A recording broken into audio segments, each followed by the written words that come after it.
Nasihat ini tidak akan berguna untuk dua model manusia.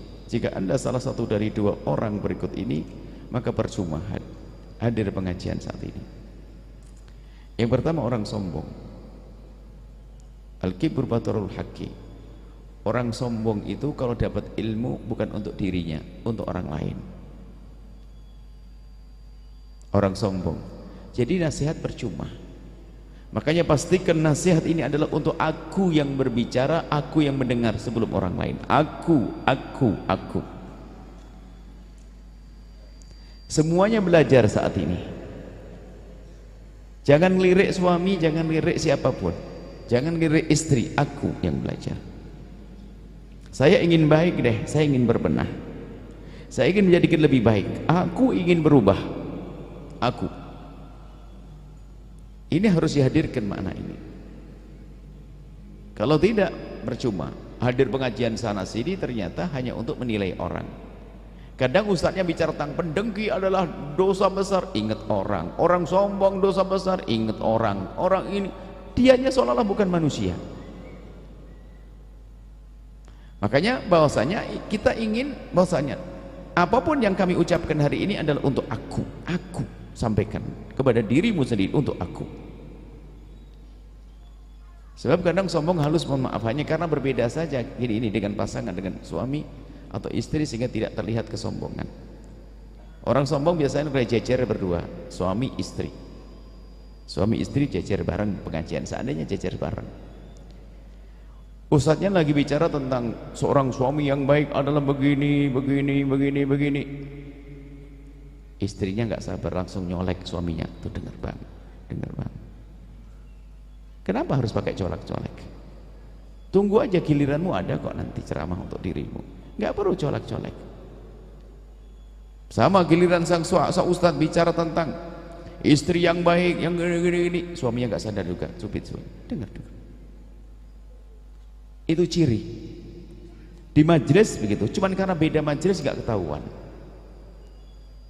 Beda tempat. Kalau bersampingan mungkin begitu. Itu tidak menyentuh hati dan tidak menjadikan orang lebih bagus. Bukan begitu caranya. Diam saja, dengar yang untuk dirimu, yang untuk orang lain biar orang lain mendengar. Sebab biasanya suka colak-colak itu kalau seandainya berdampingan. Ilmu bukan untuk dirinya sendiri. Itu kalau sampai di rumah lah, ini makanya kesombongan ini nggak akan bisa menjadi baik. Di rumah pun tidak akan bisa baik. Rumah tangga ada orang sombong, tidak ada baik, tidak akan bisa indah.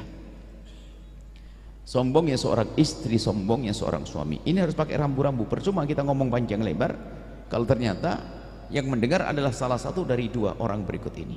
Yang sombong yang pertama. Sehingga kalau sampai di rumah, mohon maaf, suami diingatkan oleh seorang istri.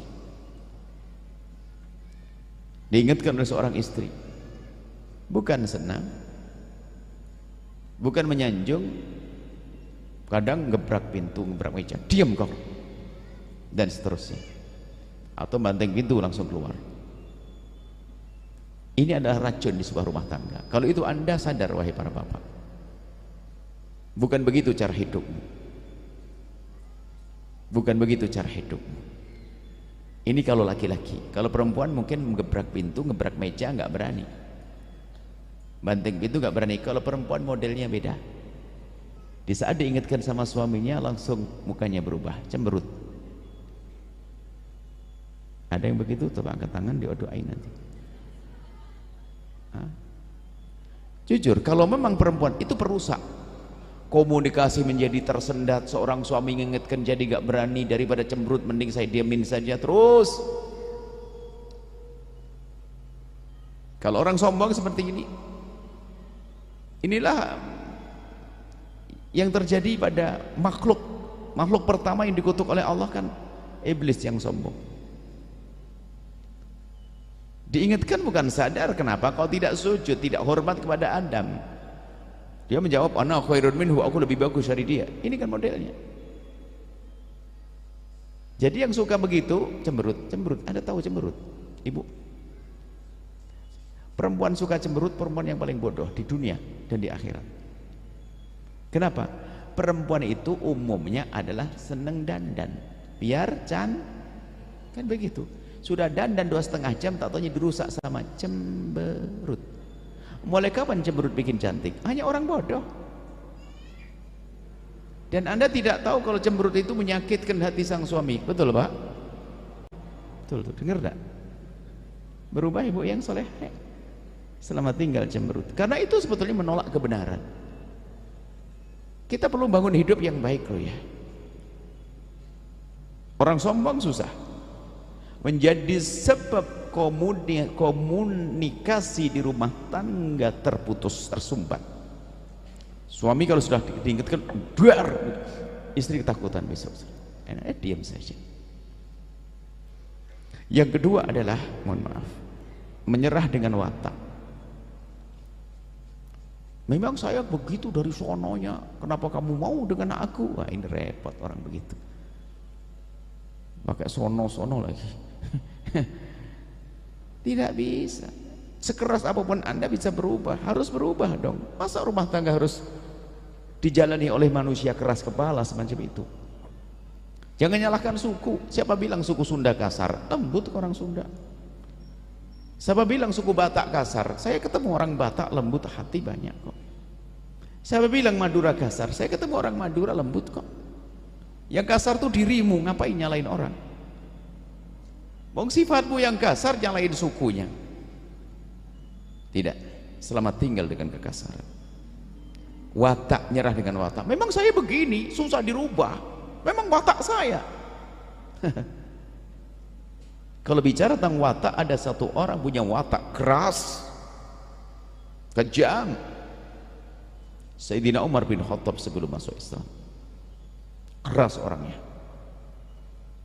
Tidak punya perasaan sebelum masuk Islam.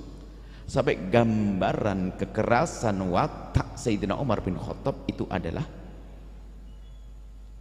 karena sering bepergian jauh, li'ila fi Quraisyin ila fihim rihlata syita'i was-sayf. Kebiasaan orang Arab itu adalah melakukan perjalanan bisnis dan bukan sehari pulang, enggak, berbulan-bulan, berkadang waktu, bahkan mungkin bisa bertahun-tahun.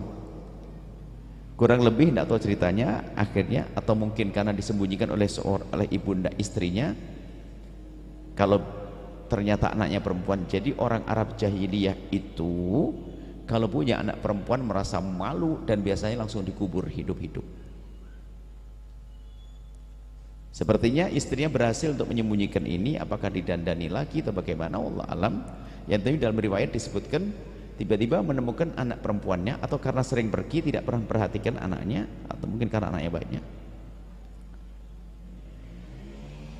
Menemukan anaknya ternyata perempuan, sudah mulai bisa diajak ngomong, bisa diajak jalan-jalan.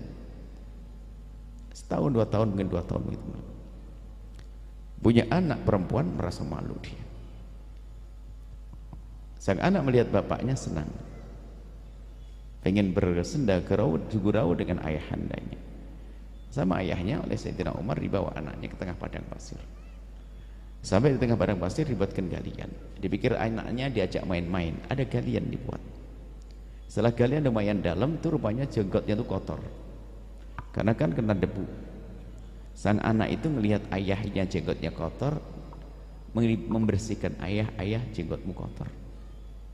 Di saat selesai membersihkan jenggot sang ayah, rupanya sang ayah memegang sang anak, langsung ditanam hidup-hidup ke liang lahat. Bayangkan, tidak punya perasaan. Ternyata setelah masuk Islam, beliau yang katanya sangat keras wataknya dan masyhur kekerasan wataknya, setelah masuk Islam adalah dia sangat lembut dengan anak-anaknya. Sampai ditemukan oleh sahabat Nabi setelah menjadi khalifah, semakin tinggi pangkatnya, menjadi khalifah, ditemukan bersama putra-putranya gulat, gulung-gulung di tanah, bermain. Sampai para sahabat Nabi itu menegur, ya khalifah, gak pantas engkau khalifah begitu tuh.